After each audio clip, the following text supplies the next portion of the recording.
Hey guys, it's 3:05. We're going to go ahead and get going here. This is the How to Read Agtek4D Earthwork Reports 101. And so I'm going to be doing more of these about once a week or so, Zooms. That way people can learn a little bit better about Agtek and how to use it, how to read the reports, to utilize the most information from them. There's lots of things you can do to really pin down your estimates, and it helps with the bidding process, absolutely. So we're going to show that. We're going to show you pretty much the best ways to read the report, how we do it, some opinions and options, and some things that best practices and things and tips that we think will help you land more work. So we're going to start with this project here. This is a very simple, basic family dollar store in California. We got a single grading sheet loaded. The project has already been built out. All the points are put in. I'm strictly going to go over the report reading on this webinar, and then we'll dive in future webinars on data and building and Agtek as a whole. But my name is Ryan. I'm the owner of Affordable Site Model, and the whole point of this is just to educate the industry that's using Agtek, people that maybe are utilizing our services and getting reports, or have Agtek in-house and are reading reports, or new to reports and want to learn more. So basically, let's start here. A small site, family dollar, already been entered, like I said. Let's view it in 3D. So we're going to go subgrade versus existing. So this project's already been built out in 3D. We got the parking lot put in, all the drainage, curbs, sidewalks, building pad, whatnot, driveways, pretty much everything's built. We built out the existing surface off of the plans, got it all accurately represented here. And then we built the design surface from the plans, have it accurately represented here. And then we're basically just going to compare the two surfaces and come up with a volumes report, and then go through how to read that. So the first thing we want to do is we want to take this to subgrade, because we're not going to be building the job to the top of asphalt or top of materials. We're going to be building to the actual dirt surface. So we went ahead and put in all our subgrade and dropped down to subgrade surface, which looks like this. So we have our subgrade surface already pre-built. We're holding the pad down, the parking down 0.75, 9 inches per details, the pad 6 inches per details. Sidewalk is 2/4, 4-inch concrete over 2-inch sand. So we have about a 6-inch hold down. And we are going to run that against the existing surface. So we're going to go subgrade versus existing. We're going to run the volumes report. It's calculating the project now. So we have a cut of 483, a fill of 113. This is just kind of a summary. When we hit done, the actual report's going to pop up. So here we have the test report that we're training on today. And just kind of go through the items. We're going to start top down. So first we have the name, which is misspelt. Sorry about that. We were throwing together a test project real quick. And that's where you have the date of the file. We have the tech that worked on it, the date of the file, the tech that reviewed it. This is our particular in-house procedure. I recommend doing something like this in your own in-house system, because especially if you have multiple techs or you have multiple people reviewing and you have multiple revisions and multiple projects, we like to include a date in the project name, tech initials, and then the reviewer initials in the back end of who reviewed it. That way, if we ever have a problem down the road, a year later, 6 months later, we can pull up the report simply and see exactly who worked on it, what tech, what reviewer, and when the date was. And another good tool is the date right here. This is the timestamp. The report was ran, and not necessarily printed, but the timestamp that it was calculated based on the Agtek file. So we have Saturday, February 6, 2021, 15:08. It's in military time, so it's 3:08 p.m. here. Page 1. And then our units are feet and cubic yards. So that tells you what the units below are going to be, feet, cubic yards, and we'll go into that more as we go down. This is a volume report, and this here is where you'll find the two surfaces that we are comparing. So right now we can see we're comparing from the subgrade surface to the existing surface, and all the numbers below will reflect the comparison of those two surfaces. So you ever want to know if an Agtek report was ran from a stripped or after demo surface, or to design grade or subgrade or existing, you always look at the volume report. Subgrade, the first surface is the surface you're trying to get to, and the second surface is the starting point. So you're going from the starting point, the second, to the initial, or to your end result, which would be the first subgrade. So we're going to dive on down here, and first we're going to go over columns and names. So here's where each region would show up from our project takeoff. We have everything broken out by pavement, sidewalk, alley approaches, building pads, drive approaches, trash enclosures, pavement patching, landscape. So if we go over to the model, you'll see our report regions we put in with hatching. And when you select one, you'll see it's 6-inch building pad. It's held down 6 inches. Parking lot is 3/6 pavement. It's held down 9 inches, and so on and so forth. Trash enclosure, 8-inch concrete trash enclosure, 8 inches. So this is what we put in to generate our reports, to break everything out, also to get to subgrade. I'm not going to go too much detail there. We're just going to go back over the report here. Let me rerun that. Lost our report, and pull up the volume report again. And here we go. So let's start with the far left column, and this is the total column. Now these first 4 columns up and down, sorry, rows, these first 4 columns, vertical, up and down, are in feet, and they're in square feet. It doesn't say that anywhere on the report. It's kind of one of my pet peeves about this report, but it's probably one of our most questioned items, is what do the numbers represent? The first 4 columns represent square feet.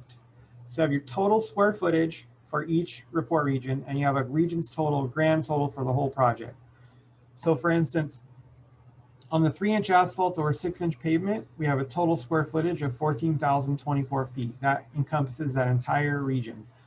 Now you can see below we have a 4-inch concrete over 2-inch sand sidewalk. We have 2 measurements and a subtotal.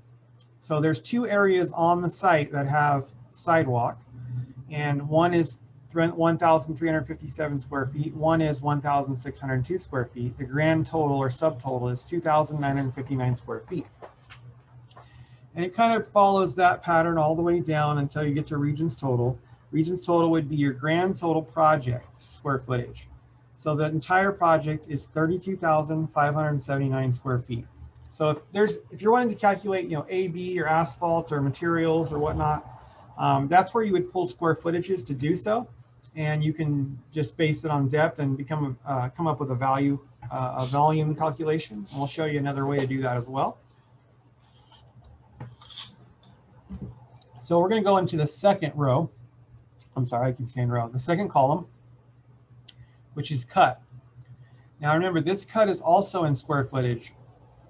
So what this is telling you is that in the parking lot, out of the 14,024 square feet, 13,728 of it is in a cut area, square foot cut area. So if we were to go back and look, we know where the parking lot is. It's here and here. You can see that a majority of the square footage is all in cut area. We have a small area of fill here. The report represents that. So 13,728 square feet of cut, 130 square feet of fill. And the fourth column is on grade square footage. So 166 square feet of this is on grade. Now, when you say on grade, Agtek has an adjustment feature where you can tell the computer what on grade means. And in this case, and by default, we use 0.10 foot, so 1/10 of a foot. So if that grade from existing to subgrade is within 1/10, it's going to show up in the on grade square footage right here. That means you really don't have to touch it as far as grading goes, maybe compacting or whatnot. But as far as grading goes, it's on grade to begin with. And you can do the same with those down here at the region's total. So you have a total job, 32,579 square feet, of which 19,216 square feet of it is in a cut area, 8,521 square feet of it is in a fill area, and 4,842 square feet is an on-grade area. So this is very valuable because one of the tips we use when bidding, I've used for many years with the Agtek report, let's say your geotech says, or the plans say that you have to compact fills before filling. So on the cut side, you're going to have to cut down to do compaction, but on the fill side, you have to compact prior to fill. So it's good in bidding processes. A lot of estimators just throw the entire 14,000 square feet in there in compaction, which sometimes that works because you don't have a large area that's on grade. You're going to cut it down, then compact it. You're going to compact before you fill. But if you're really wanting to hone in on your numbers on big jobs and really tighten up your bids, it'd be valuable to know that only 130 square feet of this parking lot is in a fill area. So before you do anything, you have to compact that native subgrade before filling of 130 square feet. Now, if you have to compact the on-grade as well, obviously before you put material. So I always combine the two, fill and on-grade, and I combine the two to come up with my number for compaction before fill volume or square footage, and that kind of can help tighten your bid in some situations. Some situations the total works, but I think hopefully I explained that properly. So that's one way to hone in and really, really dial in your numbers. Utilizing these cut and fill square footages and these on-grade square footages can really help in dialing in your bid and getting your costs down, knowing exactly what you're going to have to do in the field. So we're going to go to the fifth and sixth row. I'm sorry, I keep doing that. Fifth and sixth column, and the first, it's volume, cut, fill column. The first of which being a cut volume, the second of which being a fill volume. Now remember our units above, this is cubic yards. So this is going to be a cubic yard volume column. So in the pavement area, this is telling us that we have a cut of 396 cubic yards in the pavement. Sidewalk area, we have 38 cubic yards. In the alley approach, we have 6 cubic yards. The building pad, 21 cubic yards. Now this is the cut to get to subgrade from the current existing conditions. So that if you want to pin down, you know, say the client calls back and says, you know what, we just realized the building's done, or the contractors, another different contractor is going to do the building pad. We want you to do the rest of the site. You can on the fly go to the building pad item, 6-inch concrete building pad, and you can see that you have 21 yards of cut. So you could deduct that from your overall cut volume to adjust your bid accordingly. So now you know where all the cut lies for every single item and your cut overall of the whole job of 484 cubic yards. And same with fill. So we know in the pavement area we have 2 cubic yards of fill. In sidewalks we have 6 cubic yards of fill. Building pad, 39 cubic yards of fill. You could use that to deduct from your overall fill to adjust your price. This is a good column. Obviously, you're going to use this a lot. This is the main thing you're going to use is the region's total, your total site, 484 cubic yards of cut, 113 cubic yards of fill. This is site-wide. So this is probably the biggest number you're going to look at. But if you want to really dive into the job and dial in your items and your productions and get it and try and really get a job, I suggest looking at each item and trying to figure it out. For instance, you have landscape item here that shows 9 yards of cut, 65 cubic yards of fill. Well, we know we can lose some pretty questionable vegetative material in landscape areas because they're non-structural in most jobs. So if that's the case, and if we were stripping topsoil or had some questionable soil, we know we can lose 65 cubic yards of it in the landscape areas. That's good to know that half of your fill volume doesn't have to be excellent material. Something to think about. And sometimes you can swap out good material for bad material or questionable vegetative material, and you can place that into these landscape areas. So that's very, very valuable line item to have. Next column is compaction ratio, cut and fill. This is strictly an add-on that Agtek gives you so that you can swell or shrink your volumes. So let's say you're in a high clay, expansive clay area, and these soils that you're digging are going to expand 5%. We would go in and add a 5% swell to the cut. And let's say for instance, the fill is going to shrink 15% in your area. So we could add a swell of cut to 5%, and we could add a 15% shrink in the fill. And what Agtek does is we'll automatically take these factors it will take your original non-factored cut and fill volume, it'll apply these factors, and it will spit out a compacted cut fill volume, which is adjusted based on the factors. So if you see these columns on your report and they're a 1-to-1, they have no expansion, no compaction factor, this column is going to be somewhat redundant. It's going to be an exact copy of the previous column. It would only change if there was any factors in one of the two columns, and it would change the affected row. Sorry, I did it again. Affected column. So you could see how you could really dial in your balance. We'll play with those numbers, and I'm going to show you kind of what that does. Adjusted, compacted, cut, fill based on the ratios. We'll jump back to that. First, okay, then the next thing we're going to go to is your export-import column. This is the balance between the cut number in this column and the fill number in this column. So if you're cutting 396 in the pavement and you're filling 2 in the pavement, that leaves you with 394 excess or export cubic yards. Now, of course, you may not be exporting that. You need to go down to the bottom and look at your overall job import-export. But if you're really wanting to hone in items and see how much excess dirt you're going to have when you cut a particular area, that is where you will do it. You will go here and you'll see, okay, I'm pulling out 394 yards on this job from the pad. As you can see, the overall job has 371 yards of excess, meaning pretty much all of your excess material is coming from the pad. I'm sorry, pavement. It's coming from the 3-inch AC over AB pavement. So if you cut the pad, sidewalks, drives, and everything else first, it should close to balance. And then you cut the paving last, that's your off haul, pretty much. You're hauling off 371 cubic yards down here on the total from the whole job site, of which 394 is in the parking lot. So you would reuse the difference between the two in fills, and you know you have an excess here that's hauling off, and most of it's in the pavement area. So that helps you in bidding, and how not only bidding, but constructing the project in your mind pre-bid, learning the best way to go about building the job, to land you the job. That's the key here, is to really dive into these reports and maneuver and figure out how to build the job the most efficiently.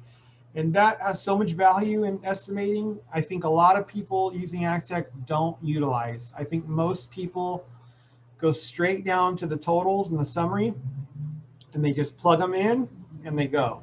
And that works, maybe covers your costs, but if you're really trying to land more work and dial in, this report is highly effective at dialing your bid to and coming up with a pre-bid construction plan. And then if you document that properly in your estimate, when you land the job, you hand that to your field guy, and it ensures the job is built the way you planned it in your bid. The value of that in an excavation company is enormous. The value at the end of the year, if you did this on every single project, you would become more profitable by far and land more work, guaranteed. I've seen it happen. We've implemented this in several excavation companies all over the United States. Reading this report effectively will change your business. You will land more work. There's no doubt about it. Let alone Agtek's technology by itself. But when this report is where all the value is, and this is the report that our service sells because of that. There's so much value in this report when you really learn the ins and outs and how to read it. So I suggest if you are dealing with these reports as an owner, estimator, project manager, take the time, call us, we will walk you through it. I'm going to be doing much more videos on extensive reading of these reports, and learn how to read the report. It's your best friend in estimating, guaranteed. It will land you more work, I guarantee it. Final and last column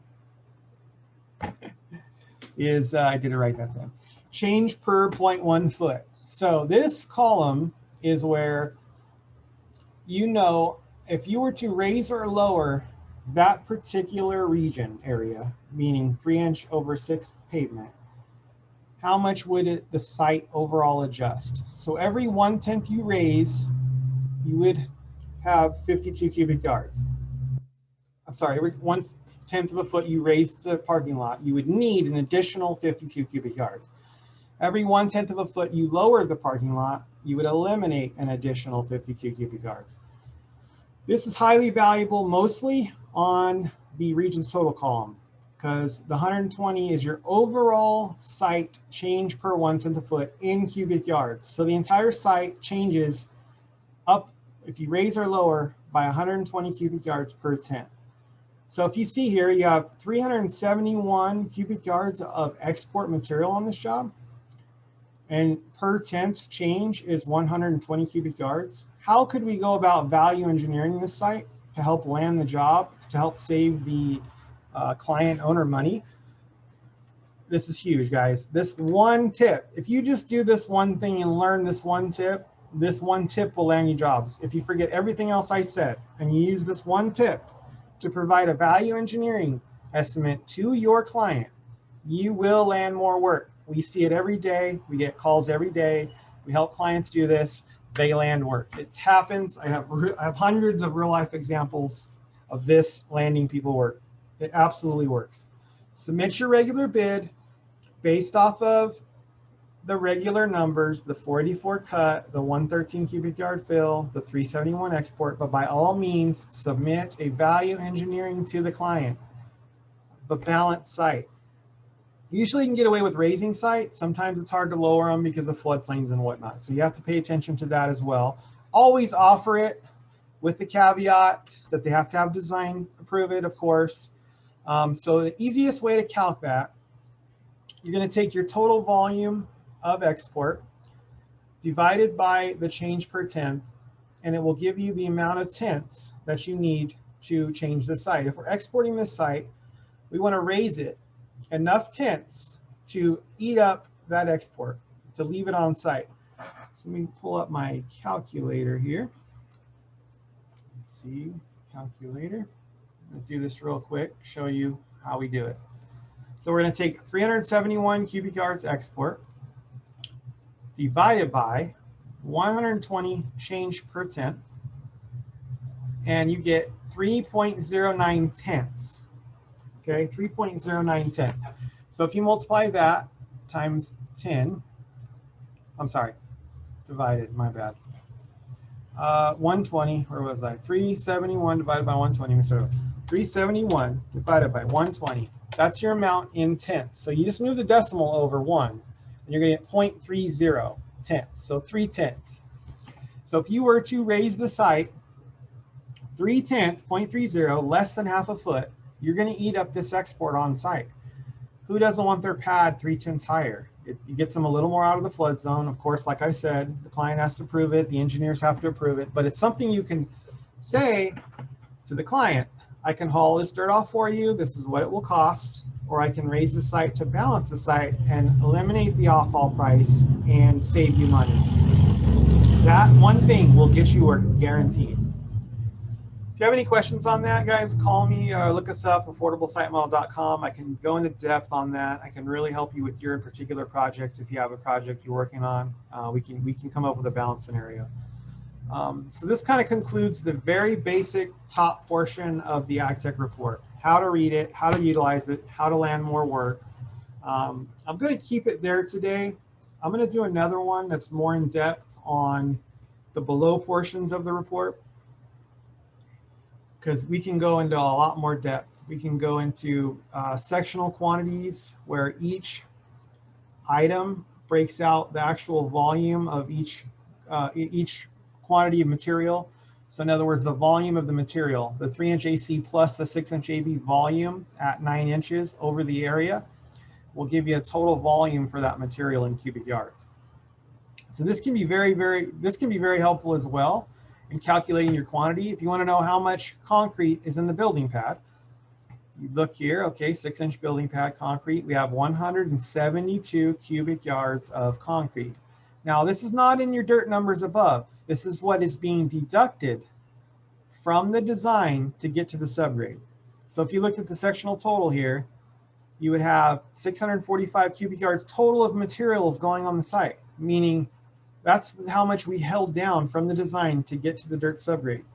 So that's your total volume of materials that will be installed in the site after the earthwork.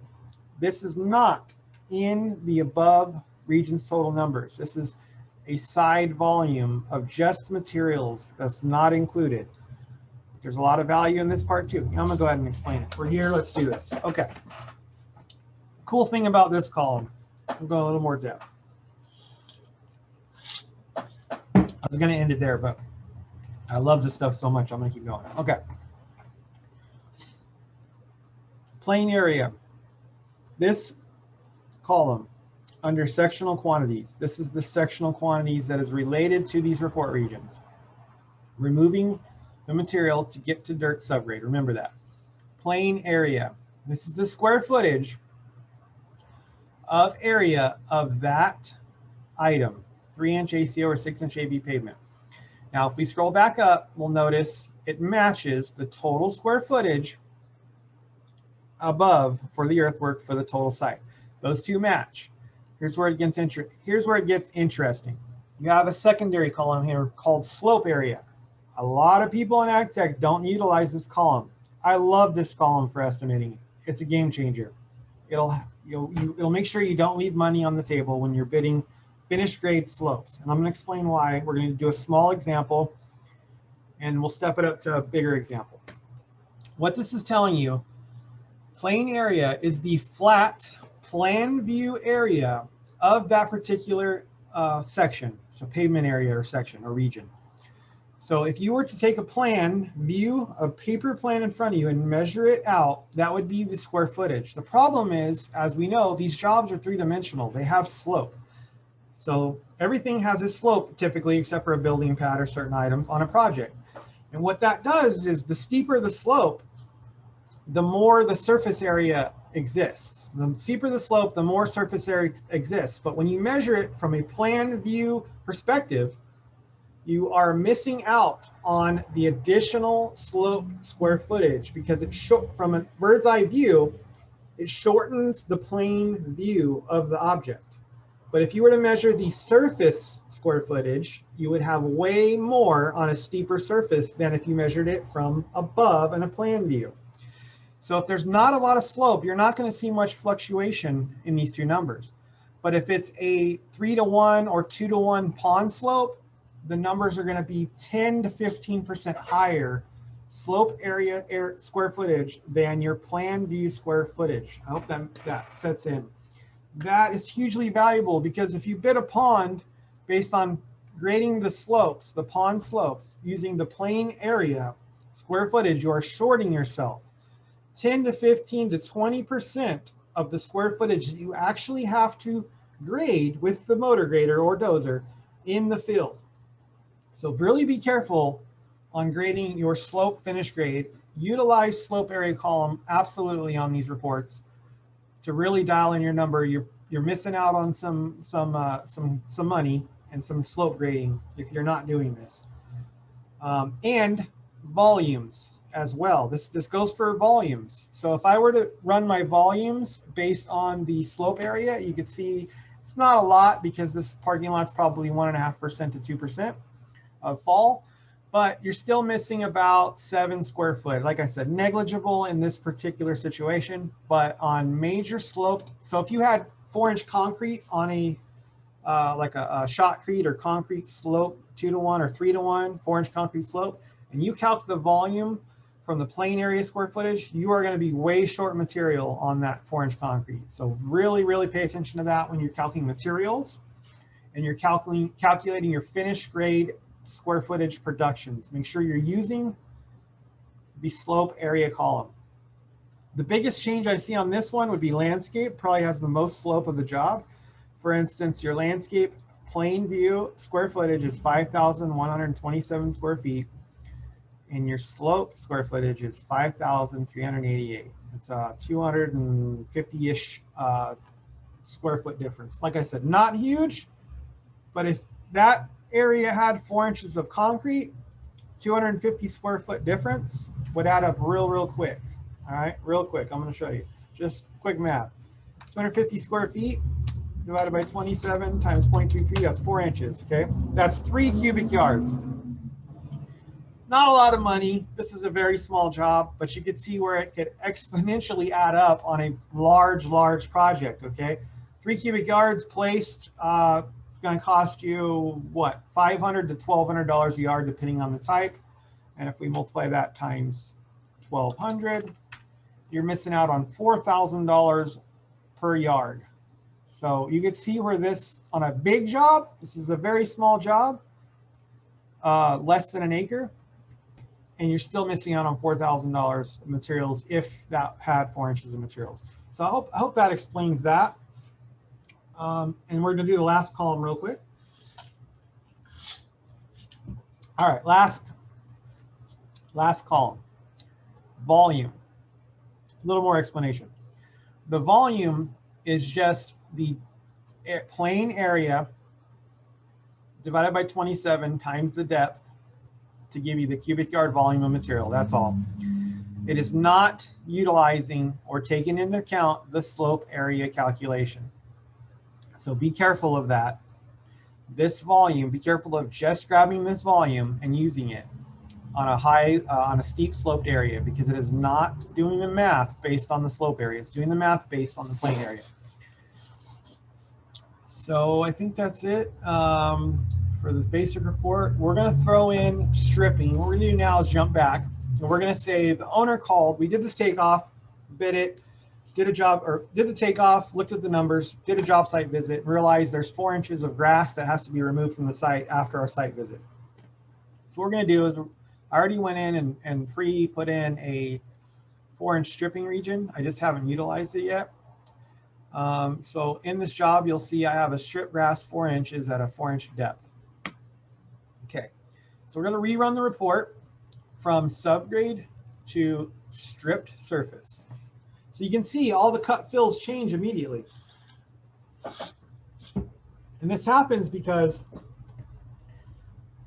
I think I'm going to get cut short here on the recording. I think I'm reaching my limit. So I might have to stop there. If I cut here, I will pick back up on the stripping quantities, guys. So basically it adjusted the site, and now if we go to rerun our report, we will see different numbers because our compared surfaces are now stripped to subgrade. So down below, you will see a new area, or I'm sorry, above sectional quantities between regions total, you will see a new area called stripping quantities. Strip grass 4 inches. Same thing here, plain area, slope area, still apply. Depth 0.33, volume 398 cubic yards. This is the amount of volume strip that you will be removing from the site prior to your cut and fill operation. When you throw in a stripping region and you compare stripped versus subgrade, it puts its own item here, stripping quantities. Everything below regions total is not factored above. So your regions total cut fill balance of 259 cubic yards of cut, 259 cubic yards of cut, 284 cubic yards of fill. Now you're short 25 yards is post or after stripping and removing and or stockpiling off of the site the 4 inches of volume. So first step, you come in, you remove 4 inches, you either stockpile it somewhere else or haul it off. The above numbers are not including that strip that you've already removed. It's not in the above numbers. It's calculating based on your starting point being at the bottom of the 4-inch strip. So you can see here, if you just got rid of the top 4 inches of material on this site, you almost balanced. Of course, that's with no compaction factors, so we would adjust for that. So that's something that comes into use a lot of the time. And this is what comes into use earlier, where you can really, really analyze these numbers and get into depth if you know what you're doing. So we got to haul 398 cubic yards of stripping off, right?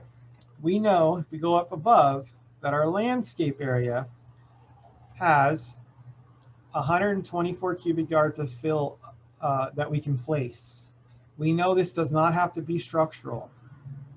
So how hard is it in your area to get rid of grass, grass, vegetative, unusable material? Probably pretty difficult in most places. Some places people buy it, they really need it to topsoil new jobs. Some places you can't get rid of it to save your life. So it depends on your geographical area.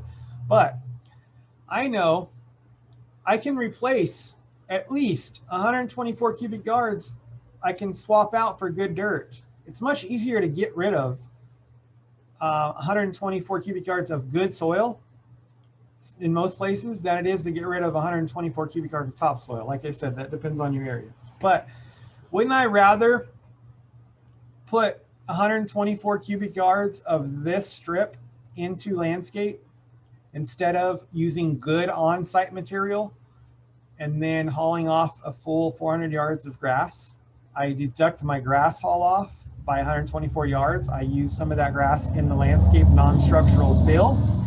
And then the remainder, the difference, I still have to haul it off because I'm only short 25 yards, but I haul off less grass, and that gives me 124 cubic yards of good usable soil to get rid of. This can help.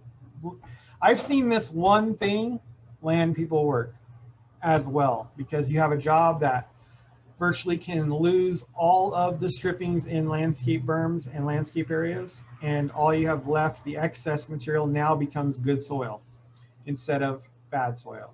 Now, if you're, like I said, if you're in an area where people pay a premium for topsoil, then you don't want to do that. But if you're in an area where topsoil is hard to get rid of, really consider checking out your landscape fills and losing strip vegetation into the landscape fills.